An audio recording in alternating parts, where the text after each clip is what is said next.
Okay.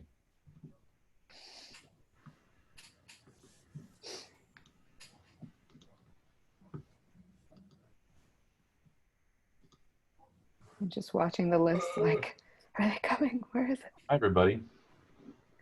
Hello, hello everyone.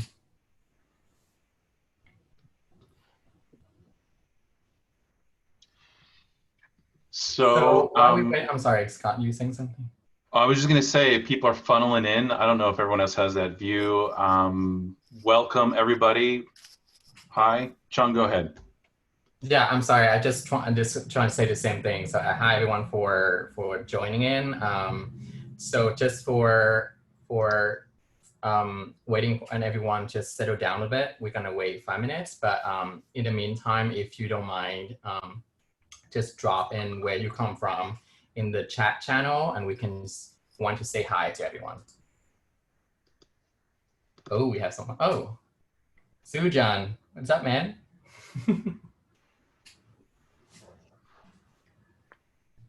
Hi, Beth from Napa, California. That's awesome. Berlin, wow. Nikos. Manchester, UK. Wow, Matteo. What's up, mate? Mateo, man. Whoa. So it is late here. Wow. Welcome. So we have Raul from Rio de Janeiro too. That's awesome. Seattle.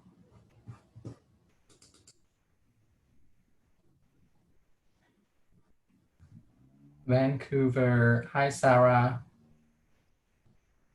Hi, Amanda. All right.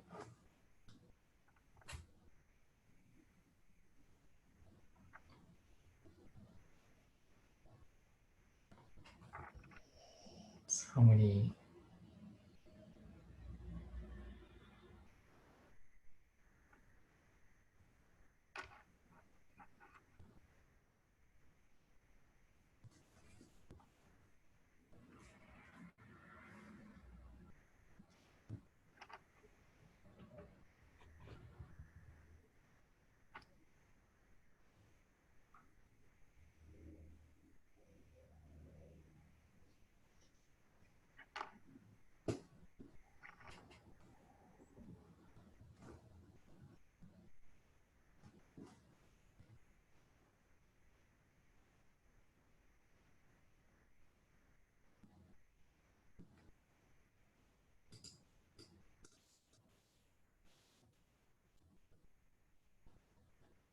So this is good, Chung.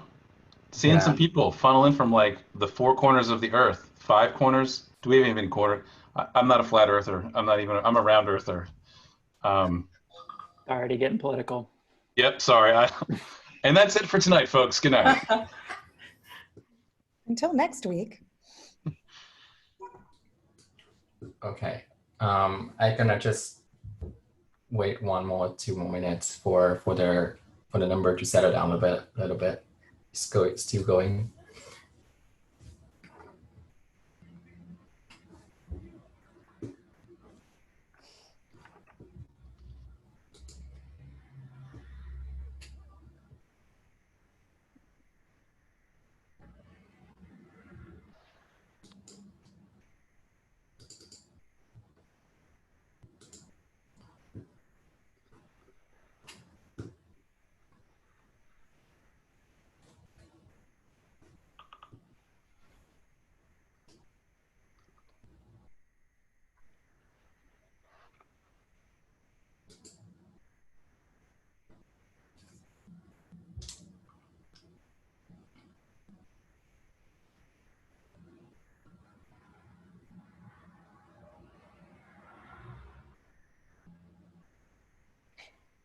Hey, Scott, are all attendees muted by default? I've got somebody in the chat asking. Think so. I think so. Thank you. All right, I think it's gonna start the introductions. Do you guys see my slide? Yep. Awesome. Yes. All right, thank you everyone for joining in. Welcome, welcome. For those who don't know us, we are PhillyCHI. We're gonna talk about who we are a little bit later in the slide, but we typically do in-person meetups, design meetups in Philly, Pennsylvania. And this is a really interesting shift for us. So this is the second event that we do it online. And we are excited for all of you joining tonight from all around the world. So tonight we're gonna be listening to amazing talk, amazing conversation from two design leaders from Abstract, Sarah and Scott from Abstract. I love them, and that's why we try to invite them today. About the leadership skills that you might need in order to lead your remote design effectively. So they're gonna cover a lot of good stuff about like how might we as a design leader provide a tool for your team for our team to move forward and work together. How might we stay in the loop about everything that impact our team, or how might we continuously promote or teamwork, your teamwork to your stakeholder and your leaderships. And so again, thank you for joining in.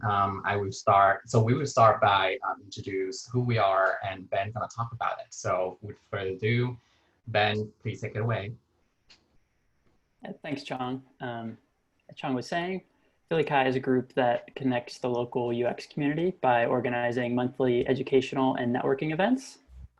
These are great opportunities to learn from awesome speakers, such as the two we have today, as well as to meet and network with colleagues and to develop as a professional or as a student, or even just someone who's interested in UX. We aim to create an environment where everyone feels welcome. Our only requirement for membership is the desire to be here. So since you're here, that means you're part of PhillyCHI.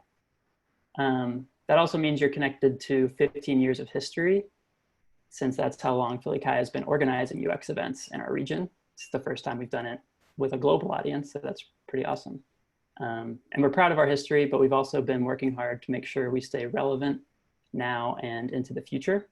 So I hope many of you have been enjoying some of the fruits of our recent rebranding efforts, including updates to our visual designs, which you're seeing some of here in the slides, as well as solidifying our mission, which is this slide, and our core values. We've been really excited to share some of our new branding elements on social media over the last few weeks, and we'll be working on additional updates in the coming months, so be sure to follow along. We also have a new YouTube channel that you can subscribe to, where we're posting recordings of these virtual events. So now I'll hand it over to Daryl to go over today's agenda. Hi everyone, my name is Daryl. I'm PhillyCHI's secretary. During this event, we'll be covering announcements, presentation by Sarah and Scott, audience Q&A, and raffle and wrap up. Now let's go over some ground rules.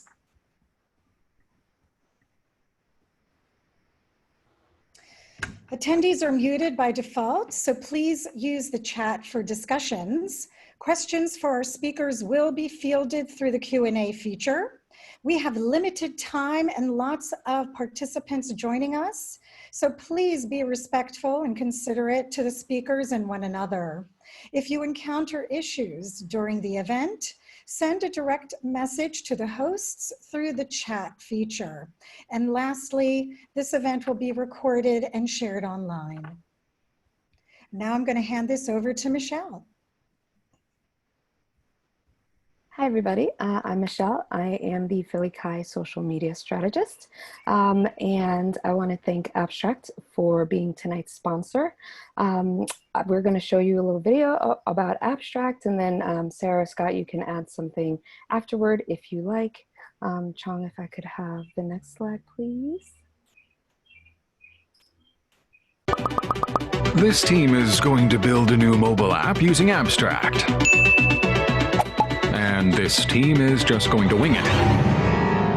Okay, any questions before? Nope. Keep us in the loop. Okay, team, this master file is our ultimate source of truth. Everyone create a branch, and get to it. Save copy, login, underscore, Darren's stuff, underscore. Final V1. Copy of Antonio, is this the latest? Does it say underscore latest? Mika, you're using the old new standard. Wait, how new is the new new? Antonio, stick to the naming convention, okay? There's a naming convention? Darren, I need to see your latest. Not ready to share. Darren, don't. How's it going? What? Oh, fine. Ready to commit. Updated button color. Ooh, I'm digging the color. Is it accessible? Good point. Does this match your updated palette? Yep, color's good to go. Okay.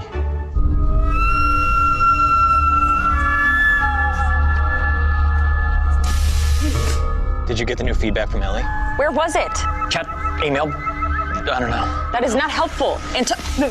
Mika, run it by Rob. He says too bluish, but also not blue enough. You know what he means, right? Wait, I'm sorry, what? Kind of shades, Wait, can you review these? Ugh, I'm onboarding like 8 people this week. Check my calendar for next week. I have feedback for you. Oh, great, Darren.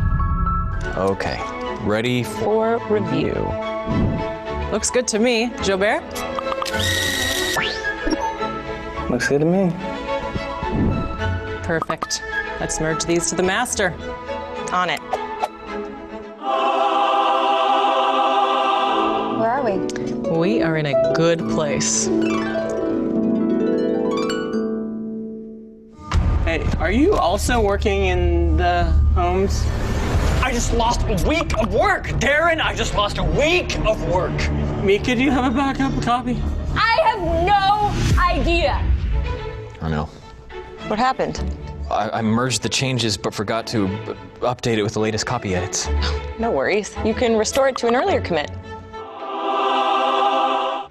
Oh, that was easy. What? We said I was finishing the home screen. We did? Yes. What happened? I was finishing the home screen. No, Here's I was- all my versions. Yes, we're out of time. Ship the file! Which one's the final? The one that says final. Final! Whichever one fits the grid! None of these fit the grid. Everything's fine.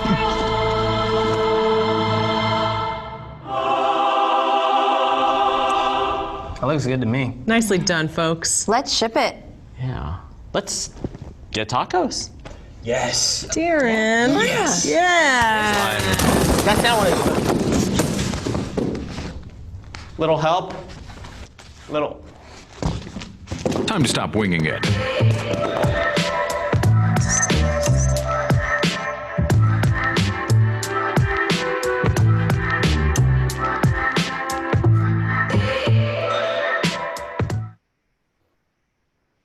Awesome. Thanks, John. And then if you could go back one. Just want to also thank our annual sponsors for 2020. That is Think Company, Slalom, Guru, Vanguard, Harrisburg University, Drexel College of Computing and Informatics, and Rosenfeld Media. And with that, I will pass it over to Christine.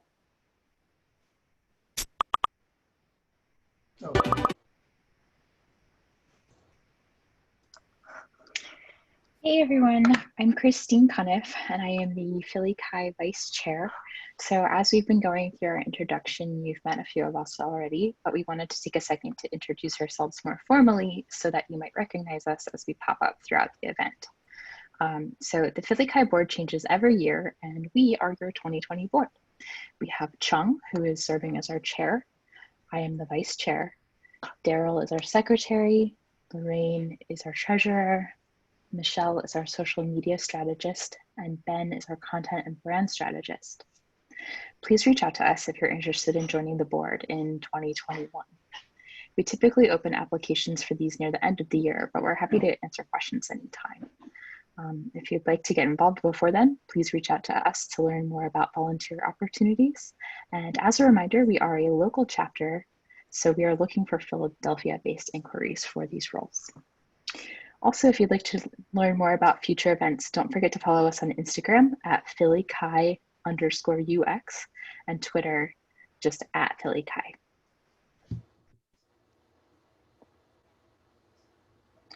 We want to remind everyone that our code of conduct applies to all of our in-person and virtual events.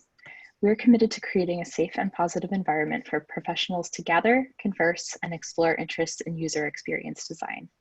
If you witness any unacceptable behavior, please notify a board member by messaging any one of us in the chat tonight or contact us at phillychi@gmail.com. And hand things off to Lorraine. Hey everyone, I'm Lorraine, and we are going to take a break in June, just so you guys know, but keep your eyes peeled for an announcement in July for our next event. And it's time for what we call job time, where we like to connect those who are hiring to those who are looking for opportunities. So if there is anyone on the call who is currently hiring, or if your company is hiring, please take this opportunity now to share what you're looking for, who you are and what you're looking for. We do have the opportunity to unmute you if you want to raise your hand and share, but you can also drop it into the chat if you prefer to do that. So at this time, is there anyone who would like to share about job opportunities? Is anyone hiring? Oh, and because we are a local organization, we do try to stick to the Philadelphia region. So raise your hand if you would like to share.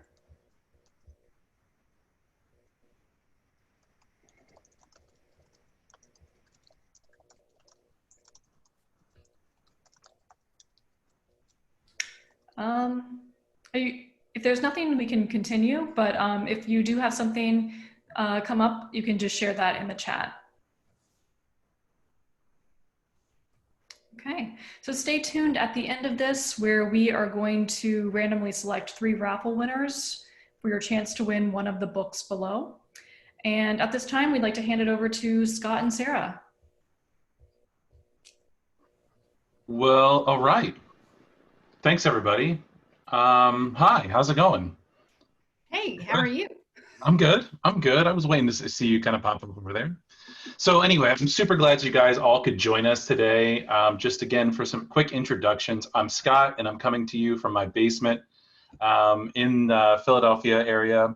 I'm a design advocate here at Abstract, and I'm super, super excited to have with us today the capital THE, the Sarah McIlwain from Abstract also. She's a product design manager, and she's coming live from her home office in Seattle, Washington. What's up, Sarah?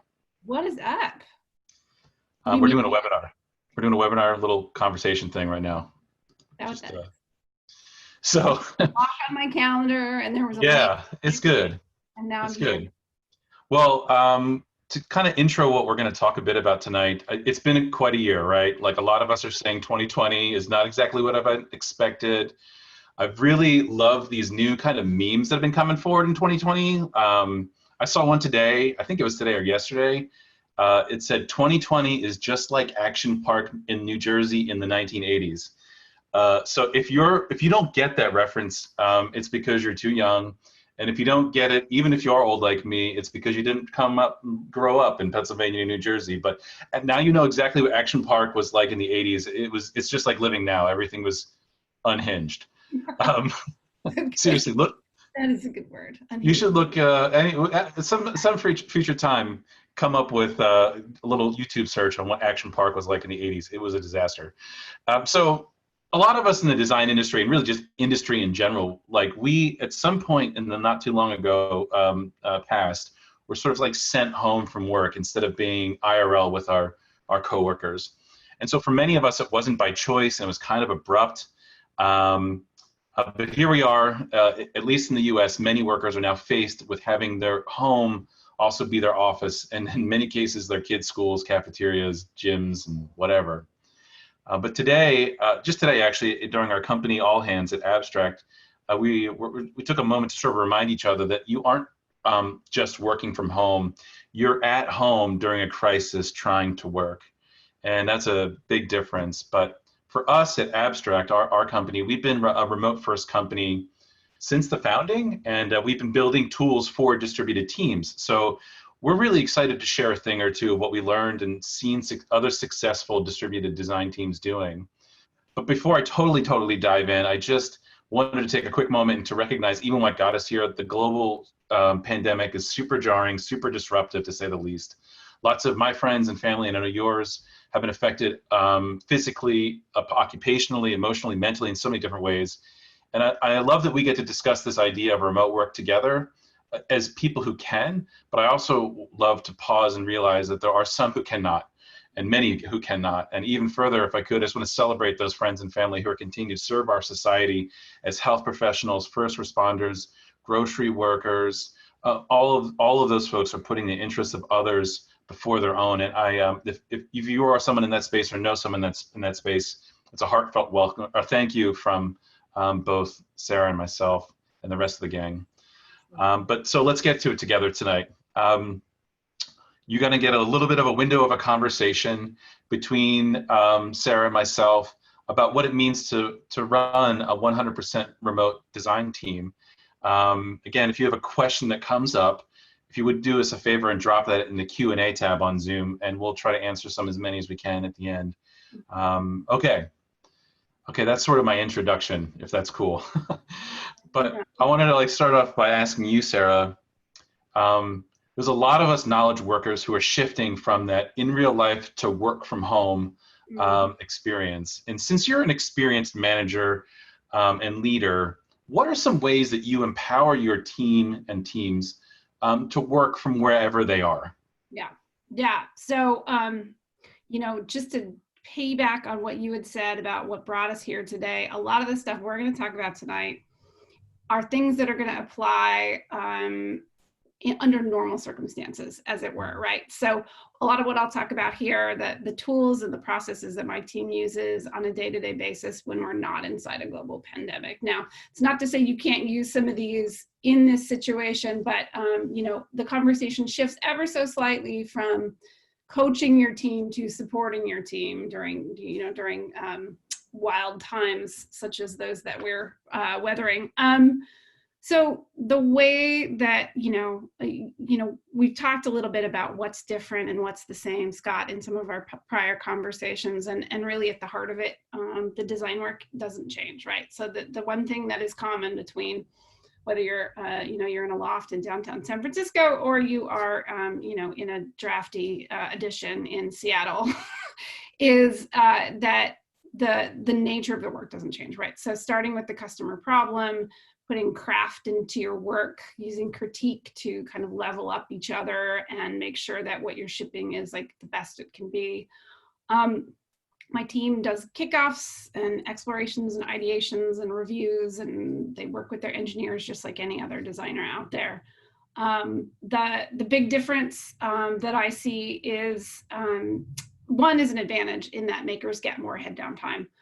We talk in design a lot about flow state and how important it is as a designer to get into flow state. I think it's also important for engineers or any other writers, anyone else who is a maker of stuff, whether that's code or design or words.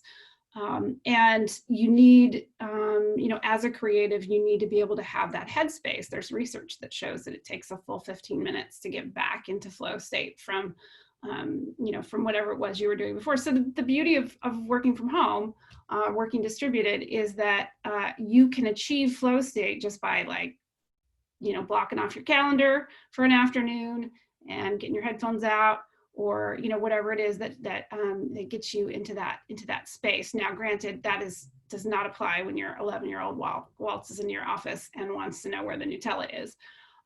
So again, this is like Nutella that you can share? Not anymore. Yeah, we need some of that. Yeah, our snack game has been top since we've been stuck in the house, though, I'll tell you that. You get to distract yourself. Yeah, so the ability to kind of get that thinking space or that working space or that creating space, I think is so powerful, and is just one of the beautiful things about being able to work from home.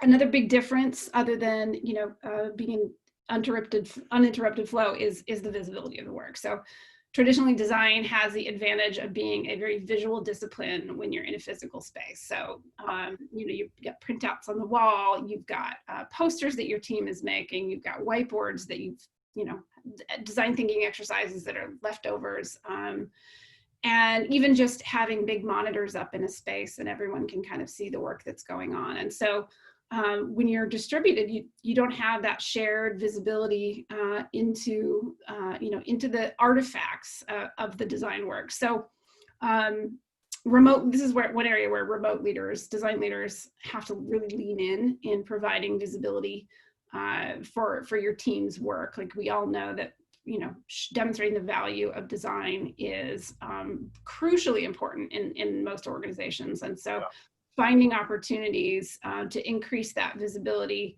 Can you talk us through what that means? Like, talk us through what getting visibility into what your team is doing, maybe from both sides. Yeah, and so there's multiple aspects of it, right? There's visibility that I as a manager have into the work that's happening. There is the visibility that they have into each other's work. And then there's visibility of the entire organization into the design work that's happening. For me, that is, I got to put a plug in here. That is one of the powers of the huge fundamental powers of abstract, is that I can look and see all of what's happening with my design team. I can look at the conversations that they're having with stakeholders. I can understand the status of different projects. And similarly, they can see each other's work in that way.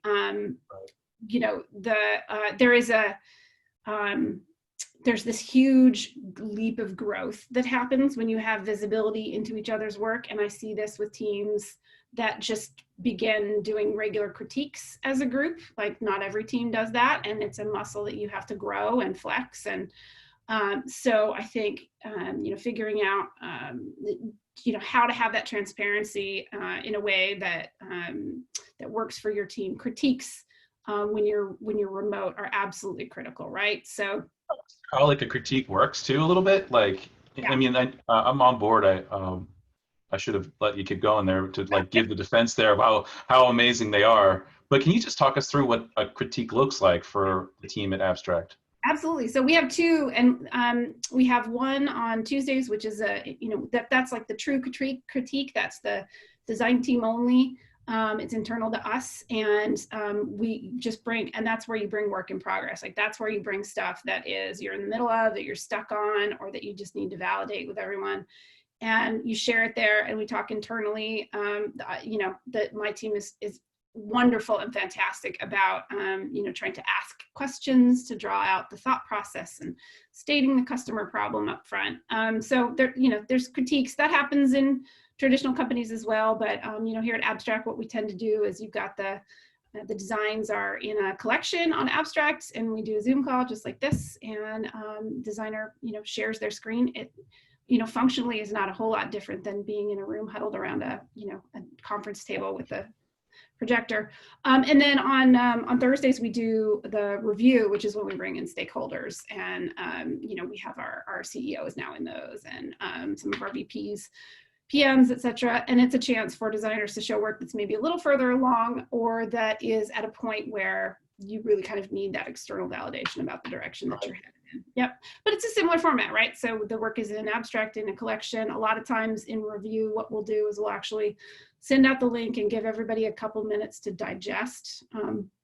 We've talked in our team about supporting neurodiversity and supporting the different ways that people consume content and give feedback. And I think some folks find it a lot easier to review that work on the screen ahead of time, a few minutes before we kick off the conversation. I underline that with you as a person who gets to come to those reviews on Thursdays, how important it has been for me as a stakeholder. And I just want to kind of put it out there. I want to underline it because I think it's an amazing technique. The 5 minutes that you give us as the group helps me not, it almost helps me not get super critical. I mean, I want to give good feedback, but I don't want to come at it with without having been thoughtful. And I appreciate that. I will take that forward with me, and I hope everyone else does too. Can everyone else steal that technique from you? Is that fine? Absolutely. That one's free. Free. But just give people 5 minutes to digest this stuff. I think it even helps. Yeah. For sure. TBH, I actually stole that one from Amazon. So. Okay, fine. Well, they have so much money. It's fine. It is this idea, there's all these jokes about you go into an Amazon product review meeting, and it's, we have our PR FAQ or your one page or whatever it is, and you spend the first actually in a lot of times it's a lot longer than 5 minutes, but you spend the first portion of the meeting reading, and that way you're all on the same table when are all at the same level when you start discussing. So folks who've had a chance to, especially when it comes to our design reviews, you've got the PMs have already had a chance to review this stuff very deeply, but when you give that extra 5 minutes, like it gives everybody else a chance to read the context and get up to speed. So reviews are a huge part of it, and then the other part of it, again, not having that, being in a shared space, not being able to create. So many design teams have such a powerful way of creating an identity for themselves with their physical space. It's just a huge part of who we are as designers. And there is some of a loss in a sense of like, you don't have like the cool design space anymore, but we have really tried to lean into that from a virtual standpoint. We have something called Open Studio, First Friday Open Studio every month. And it's a chance for the designers, and we have special guests from time to time, a chance for the designers to talk the entire organization through something that they're working on and really showcase their, like not so much a project that they're working on, but like the craft itself. So we've had, Tim did an amazing one with icons. Ayla took us through, she's one of the design advocates on Scott's team. She took us through the Microsoft Fluent design system, which was really amazing to see. So, again, creating that space for everyone to come and see what design is working about and what we're passionate about, I think is really, really cool. I love that. So there's a couple rhythms there that it feels like you're building that, okay, I know you sort of said this in the preface, but forget whether or not you were in the same building, less than 6 feet apart. Now you're, now or maybe even for the foreseeable future, not being in that same building, those techniques or those rhythms are still pretty important. Yeah. And one of the things that I think you and I have also talked about before, Scott, is that when you're in an office and you're in a shared space together, there are those natural moments of connection that you have where you get up and you get a cup of coffee and you bump into somebody maybe from another team. Maybe it's someone from your team that you don't usually get a chance to talk to. Strike up a conversation, you get to ask how their weekend was, and you're building like a relationship there. You're building a connection with that person. And then maybe the next time you have a question about something, you're like, oh, you know what? Scott might know the answer to that question. And with your, with your own team, those little casual moments of interaction are building a relationship wherein you have the kind of trust and connection to give, to have critiques to build psychological safety. So much of design critique relies on feeling psychologically safe with your team and feeling like you can take risks with your work and not feel like you're on the defensive. And so ways that we build that trust is by connecting as human beings. And so you don't have that when you're virtual. So what you have to do as a manager is really double down on that connection piece through other types of interactions. So, as a manager, that's going to take the form of a lot of Zoom meetings. I hate to say it to you, but this is your most, I would say this is your most powerful tool as a manager here is a one-on-one Zoom meeting with another human being, because whether it is one of your designers or it's a stakeholder or it's a peer manager, for instance, the one-on-ones that I have with the engineering managers, probably some of the most valuable to come out of my day, because they are managing the folks that work directly with my design team. Creating those opportunities to connect. And this is where I say, we have, hopefully as a manager, you've been doing a weekly one-on-one and, just that 30 minutes or whatever it is for your team. This is the time to use that one-on-one to connect with that person as a human being, to coach and to guide and leave the status check-in and the work talk, like the project talk rather, for the asynchronous tools. And we can get that heart-to-heart here and then maybe another time head-to-head on something else. Absolutely. Like, during the COVID crisis, this is the time to check in and make sure that this person is doing okay. I mean, as a company, we've been talking about May being Mental Health Awareness Week or month, and really trying to make sure that people managers are aware of how their team is doing and that there are resources if needed, making sure that, they have what they need when they're working from home, making sure just that they're able to show up and commit to it every day, and that, everyone's staying healthy where they are, just understanding the context around which they're working and, That's a good point, like for us to sort of pause with, like there's remote work. We sort of opened up with it, but there's remote work or time where you're working from your own home where things are feeling pretty stable. And then to layer on a few different things, as a manager, I think that's a strong point. What would you say to a person who's maybe like an individual contributor, is not a manager, who is feeling a little bit on the edge there? Yeah, just because of the yeah, exactly. Yeah, thanks.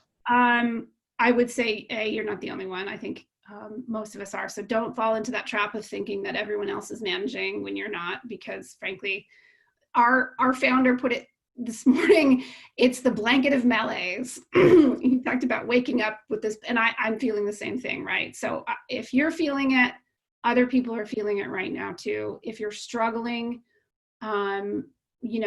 as an IC, I hope that you have a manager that you can talk to about it. I hope you'll be frank with your manager about whether or not you're struggling. And then I hope that you'll ask for resources. So our HR team has been wonderful about pointing us towards resources. Those are out there, and definitely use them. And, again, managers just know what those resources are, so that if your team asks for them, then definitely, have them prepared. Yeah. Can I make a small pivot for us to kind of do a practical talk thing? Yeah. Like when you're talking about, when we were kind of doing this like cross collaboration stuff, you said it early on there, having sort of that design thinking, design sprinting exercise type thing. This is what we would do before not being on a Zoom call. We would search for an empty block of time in all of our calendars, right? And then we would like try to find a dang conference room. That's always a problem. Maybe you finally get into it, get the projector finally working, walk the PMs and the engineers through your thoughts and designs, probably have a stack of Post-it notes, and oh my God, I don't even know all those things. Like we don't have, like, I have to cut. What's the analog, or what's the digital to those analogs? How have you been managing that cross-functional collaboration space in our remote life or distributed life? That's a great question. And I actually just on our blog today, I think it went live today. Allison can keep me on. Every day is a different day. It was today. I didn't even know. It was. We just published an article. I just shared some thoughts about a remote design sprint that our team had, and how you might be able to do that. It actually worked beautifully, and I was quite pleased with the outcome, and pleasantly surprised that we were able to do it, and that it's a repeatable process as well. I think when you're talking about collaborating day to day, it's about providing everybody with the tools, Slack, Zoom, whatever documentation platform your company chooses to use, whether that be Dropbox Paper or Confluence or Notion or what have you.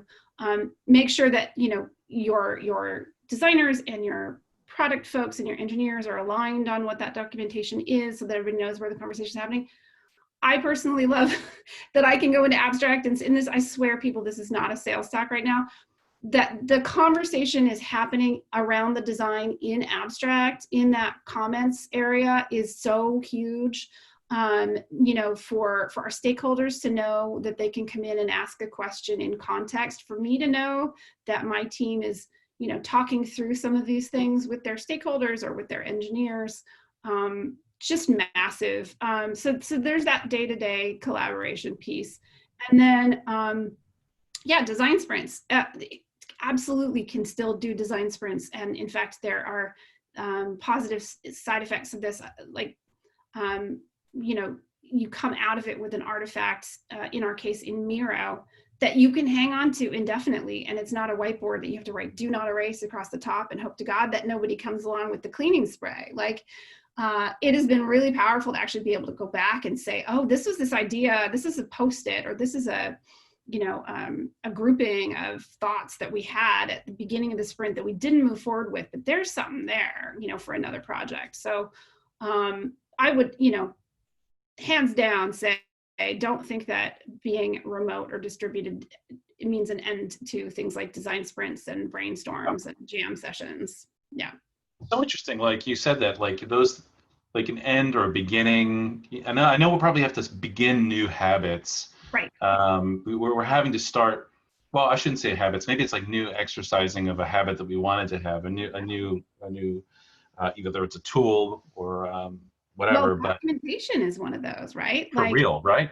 Yeah, that to me has been it was a learning curve, but now is a huge side benefit, which is that because you're asynchronous, because a lot of these conversations are happening either with people in different time zones or people who just aren't in the same room together, you are writing a lot, right? Whether you're writing in Slack or you're writing in our case, a Dropbox paper document, and my documentation game has never been better, right? Not only do I have the forcing function of being remote, but I also have a little bit more quiet in which to do that. It may not necessarily, it's probably like that 5 minutes in between meetings, but instead of, using it to have a hallway conversation, I'm using it to document something where multiple people can gain from that knowledge. So.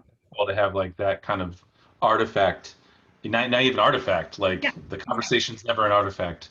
Yeah. And now, so you've said hallway conversation is never an artifact. There's never a paper trail for hallway conversation. Yeah, maybe you want to have that sometimes. I don't know. You have to figure out how to do that. But having receipts for those artifacts has really been helpful for sure. I see like you guys finding ways to connect those artifacts to like future decisions. Yeah. And so by doing like something now, whatever that process change might be, we could actually be actionable. We can do action on those things. That's been I think that's like good for, so I guess what I'm pausing to say is some of these new behaviors and habits would be great to carry forward if we go back to buildings or if we do something different than we are now. Yep. So can you talk, sorry, go ahead, you say something? No, go ahead, yeah. This is the best part of Zoom, by the way. Oh, were you gonna talk? Oh no, sorry. I'll have to send you guys a great Onion article about, anyway. Infinite loop of no, you go. Sorry. No, you go. Actually, if you know anyone in the Pacific Northwest, that's what happens at all our four-way stops. That's true. No one. There's like literally been a traffic jam in Seattle for 10 weeks or something. So can you talk a little bit about that? You talked a bit about the design review process. Are there any just like techniques around those reviews? Like what are the what would be like a checklist for you that you might want to go through that we would have when we're going to do time together or time apart? I have people in a different time zone than me. Sort of those kind of like sprawl and spread that happens on our teams right now. Yeah, so making sure that your team has kind of agreed core hours is a big one whenever possible. So, we have folks on both the East and West Coast. We have one person who is overseas, but works nights to accommodate like working with the majority of the rest of the team. So, agreed upon core hours. It's actually, I feel like it's a concept that I've seen engineering orgs, even that were co-located, have an agreement, like one of their working agreements is core hours.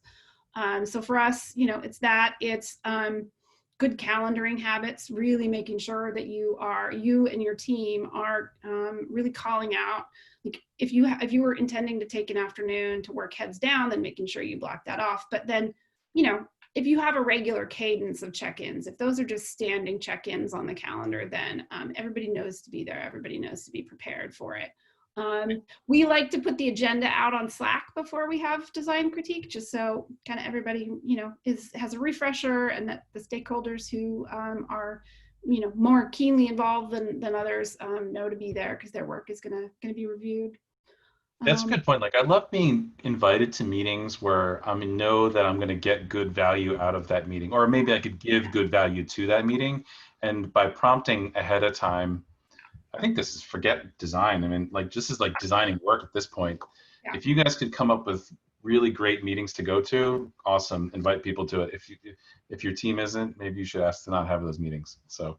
Yeah, and I've told my team before, and I've told teams in even in co-located spaces before that if the meeting doesn't have an agenda, then say no, or or rather ask for an agenda, and then if there is no agenda and you're not critical to the meeting, then say no. And I think that applies just as much in the virtual space. The one thing I will say is that in addition to having that formal time booked in, you also really need to make sure that you're baking in connection time. So I talked earlier about how you don't have those synchronous moments of, catching somebody in the hallway. You also don't have those times where the whole team just decides to go to lunch together, right? Or that you're all in the office together, working on a deadline, eating pizza until midnight. God help you. Nobody should have to be doing that, but it happens. And so because you don't have that, that sort of organic connection happening, you have to, as a manager, you have to really lean into that. So for us, that looks like things like our Monday morning check-in is really just going through and talking about the high and the low from your weekend. We call it rose and thorn. And so you're talking about what, one beautiful thing that happened in your weekend and then one painful thing that happened in your weekend. And that really is the bulk of our meeting. And then I inflict Trivia Thursday on my team. Basically I get up every morning on Thursday and go, what am I gonna ask the team about today? It was like, what was your favorite video game as a kid? Or, what's your birthstone? I mean, just random stuff. But again, it's a chance to get to know each other. It's a replacement or, a filler for those moments of connection, just human connection that you're otherwise missing out on. Okay, can I ask you to pretend to be a futurist? Well, what do they call that? Like a prophet, or look into your crystal ball type thing. So just in this last week, I don't know if you're going to be able to do that or not, but can you just pretend for the next couple minutes? So in the last week, a number of major tech companies, not least of which like Twitter, Shopify, and a few other notable name ones, are moving toward remote or being more amenable to remote life. I think it's pretty amazing. I actually am sad that it had to be on the back of a pandemic, but maybe that's what accelerated this whole thing anyway. So what are your sort of thoughts on how this time kind of changes us as an industry and for the future of design, and what do you kind of hope to come out of this whole scenario?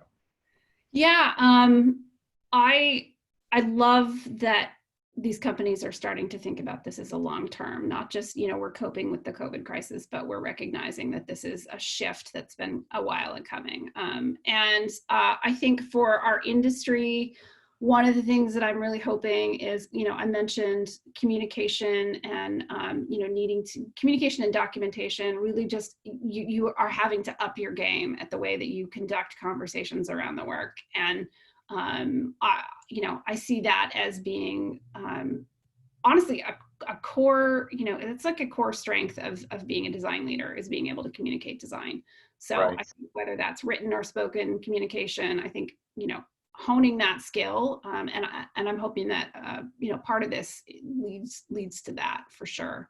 Yeah, that's true. Like we're not just here for the pretty pixels, the boxes, the lines, and cool typography.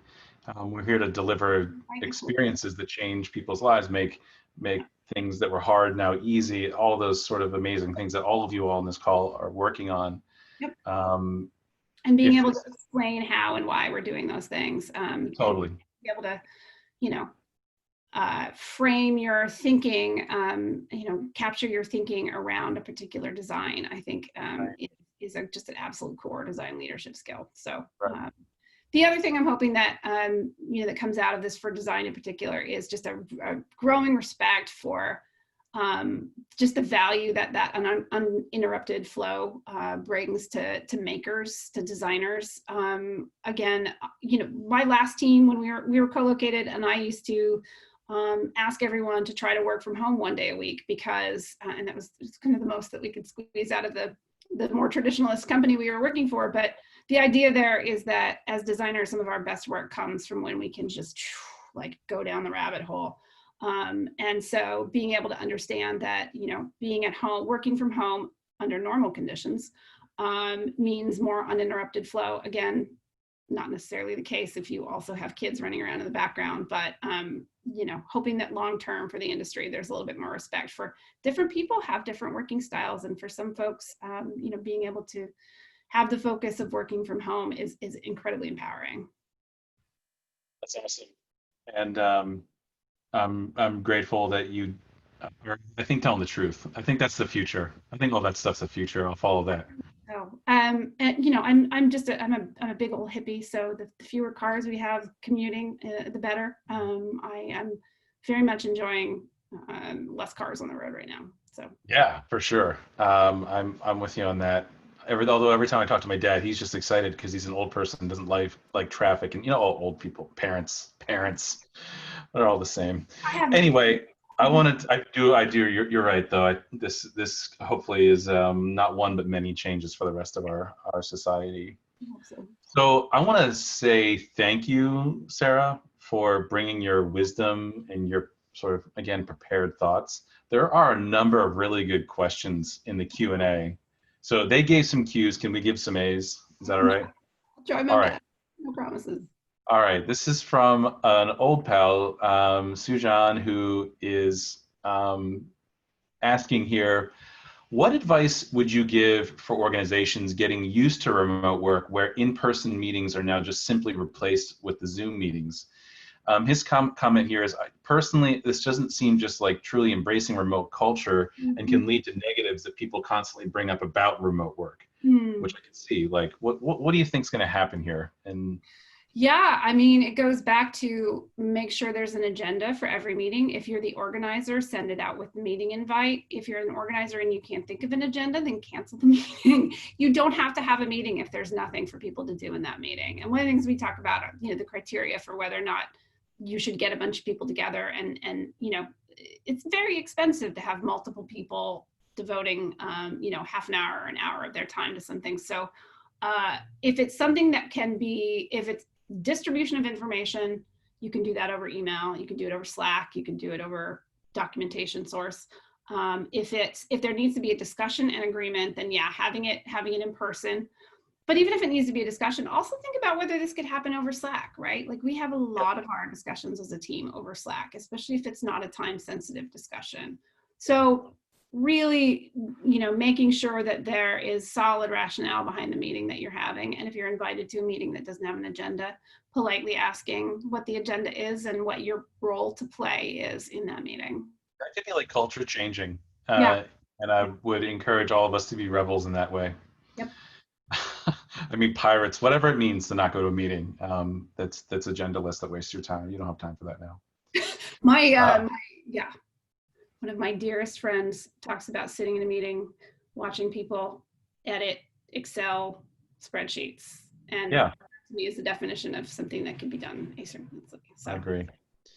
So Igor asks, and this is about like design review, the internal design review, I think, like the team, the first one, Tuesday one that you were sort of speaking about. Yeah. How do you as the team prioritize who shares their work? And what happens if you run out of time in that space? There's a couple of things. One is, as the facilitator, as the, you know, I mean, maybe you as the manager are not necessarily the facilitator, but if you've got a lead designer facilitating, that person should be really making sure. So one is you put the call out to everybody ahead of time so that you have a sense of what's going to be shared. And you should have a gut sense for how much time you'll have in a meeting. If you've got 8 people who speak up and say they have work to share, then, you know, maybe let the ones with the time sensitive projects go first. And then again, as facilitator during the course of the meeting, as unpleasant as it is definitely your role to say, okay, folks, quick time check. We got about 2 more minutes of conversation and then we're going to have to move on to let everybody get a chance. And it can be really awkward, especially if it's in the middle of like a really deep discussion. But you're just not doing anybody any favors by, you know, letting one single presentation take. And again, that's the beauty of these asynchronous tools, is that a lot of times what we can say is just, you know, go to the collection link, put a comment in there, and we can discuss it offline. Right. We can review that later. I do appreciate how you've been able to do that with, like, what do they call that? Velvet over steel. Like, this is Like, I've never seen people get like told to stop talking so nicely, and people respect it as much when you say so. And you have a great way of saying it. So yeah, velvet over steel. I like that. It might be my new That may be a weird. I might have made that up just now. I don't know. I'm gonna look it up and make sure it's not like some kind of weird thing. So this is from Lori. This is a good question, I think, especially kind of given maybe our long-term trajectory here. We're a couple months into a bit of a lockdown life. What are your suggestions for onboarding new team members and helping them feel comfortable as they get up and running with a already working remote team? Absolutely, that's hugely challenging, especially if you are a formerly co-located business. I mean, first of all, it's thanking and becoming really close to whoever your IT support folks are.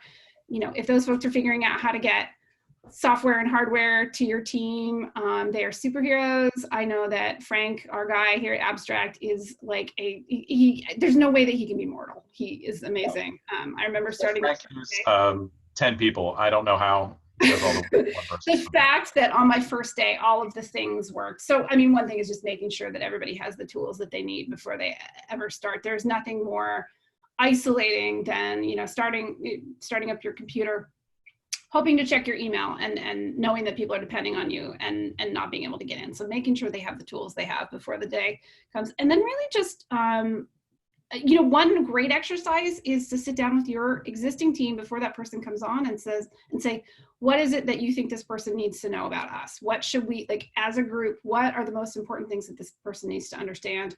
I love that we have company profiles for everybody. So it's just a little all about me. And that's something that you fill out as a new employee so that we get to know you. But it's also something that's there for you to peruse as you're setting up those introductory one-on-ones with people when you first join a company. And then again, just building in those. It's crowdsourcing introductions in a way that I have, again, back to your documentation point and good communication point. It's really true. Yep. I love it. Can I ask you this question? This comes from Roberta, I think I'm saying it right. Can you share your experience and best practice for remote usability testing? Yes, I can give you some examples. We're being very scrappy about our user research, but I will say that we did just finish working with a usability contractor who's wonderful, and she did remote usability studies because I don't know how often she works remote, but given the current circumstances, this is how she had to do it. Zoom is everything, right?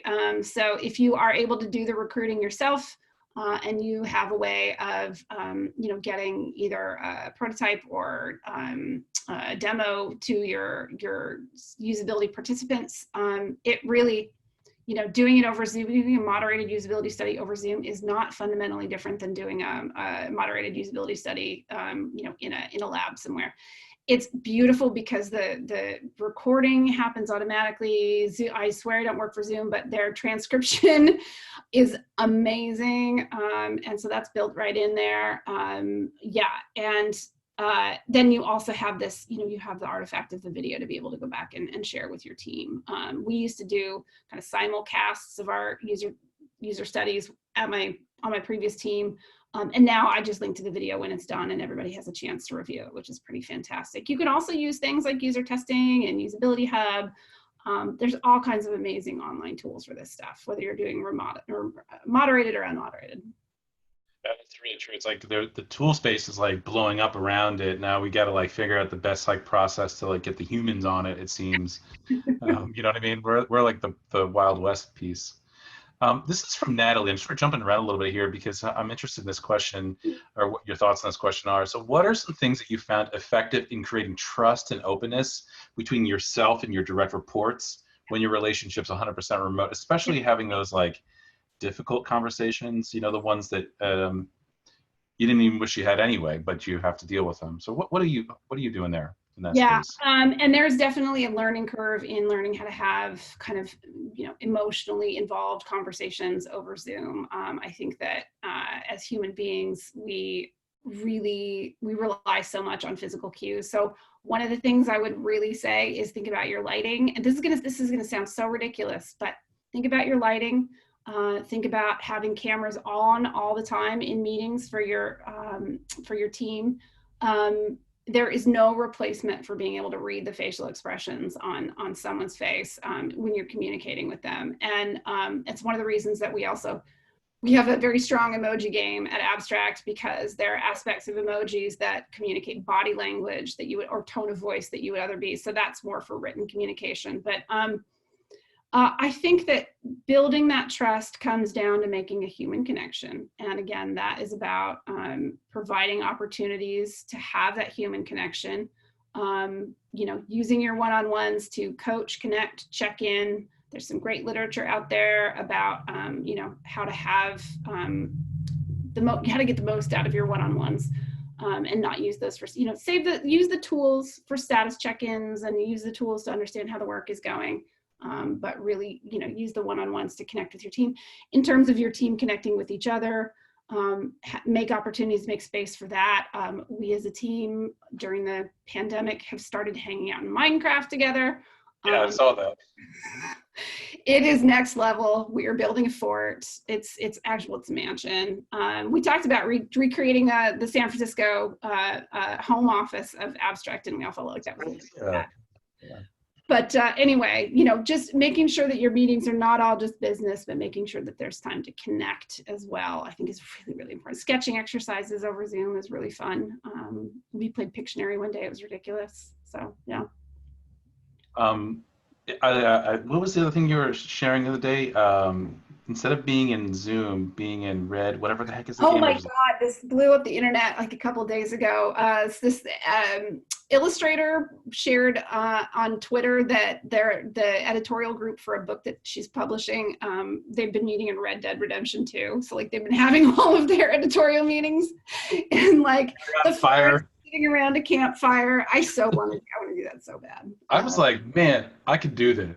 And it was like, and then afterwards we go and we like, shoot up. You can either go do crime or justice, and it's better than trying to find the leave meeting button on your Zoom at the end. I saw some teams are meeting in Animal Crossing, but really kind of, especially when it comes to team meetings, thinking outside of just the boxes within boxes within boxes, and finding other ways to connect digitally.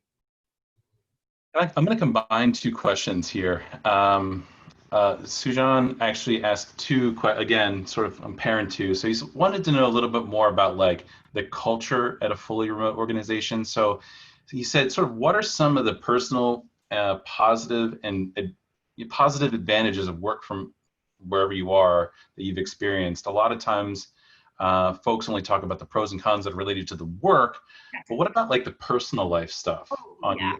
It's huge for me. I live in Seattle. I live north of Seattle. To not have to spend 2 hours a day in my car anymore is amazing. To know my team doesn't have to spend 2 hours a day in their car anymore is amazing.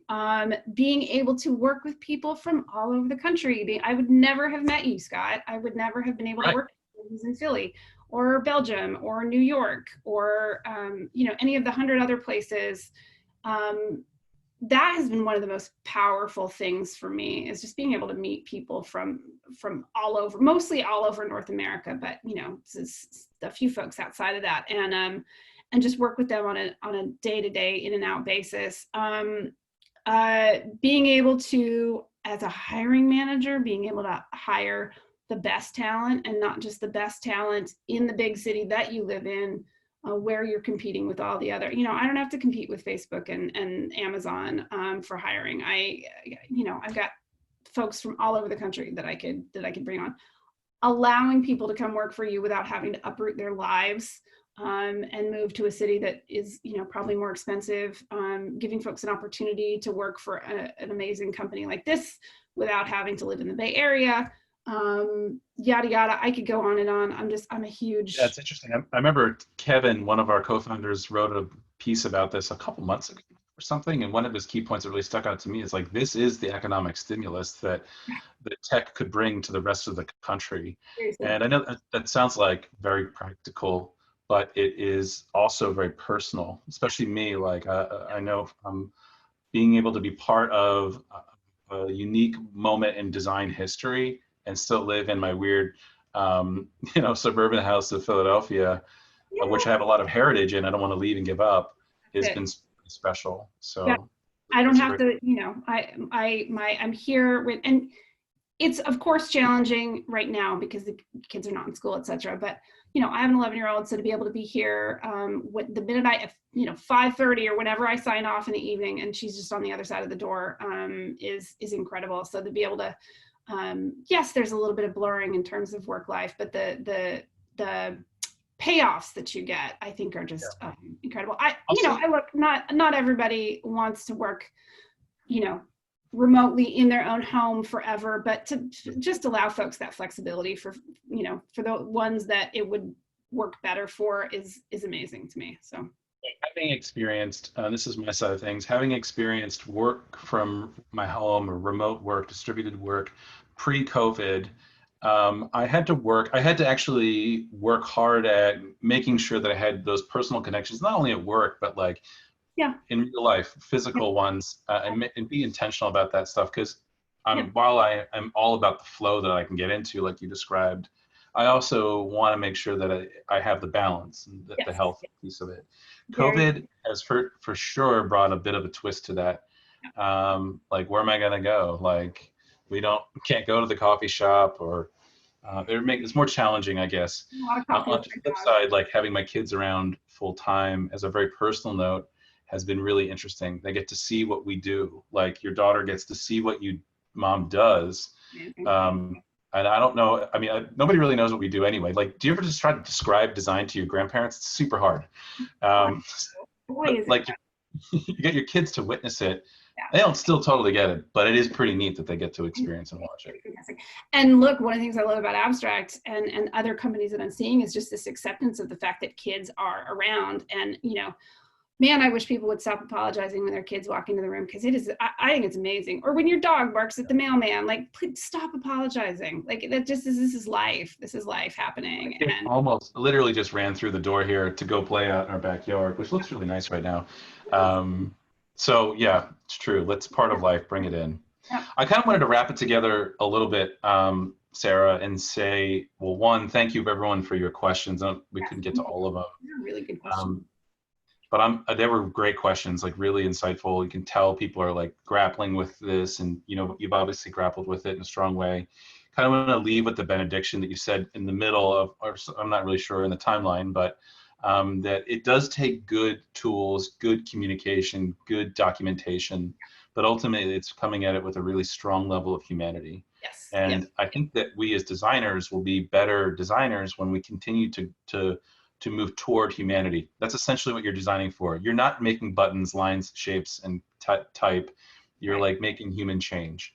You're solving real problems for real people. So the better that we can lean into that, the better.